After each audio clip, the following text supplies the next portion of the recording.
citizens who are in our country legally. They know full well it's against the law to hire somebody who's here illegally. They need help from the government to make sure the person they hire is here legally, that they're not dealing with forged documents. And so we've been reviewing the upgrading of the basic pilot program, which is a government's attempt to help small business owners and larger business owners make sure that the people they're finding work for are not breaking the law.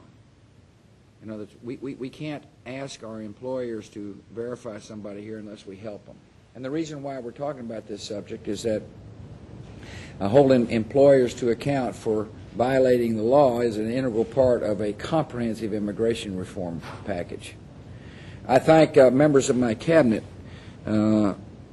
Secretaries Gutierrez and Chertoff, for taking the White House lead and working with members of the United States Senate to get a comprehensive immigration bill to the floor as quickly as possible that can pass the Senate.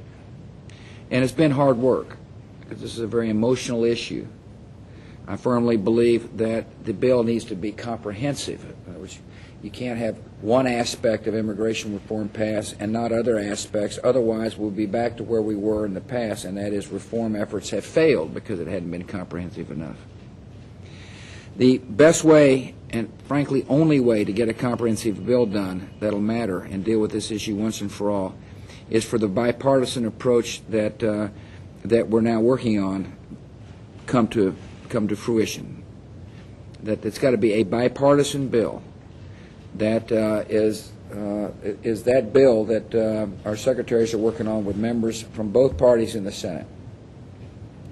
Hopefully that bill can get to the floor as quickly as possible, and hopefully we can get a positive vote so we can get the bill over to the House of Representatives.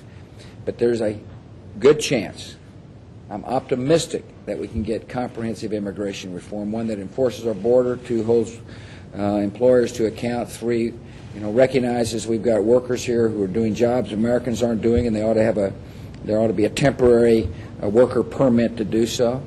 Four, to make sure that we treat people who are here already with respect and dignity, without amnesty, without animosity. And five, to continue the assimilation program so necessary to make sure our country continues to move forward in an optimistic way. And so I want to thank you all for sharing with me your stories. I appreciate the fact that you're deeply concerned about upholding the law. I thank you for sharing with me your desires to see that Congress get a comprehensive immigration bill done soon. And I assure you that the White House, along with decent, honorable members of the Senate, are working very hard to bring that bill to conclusion. Thank you.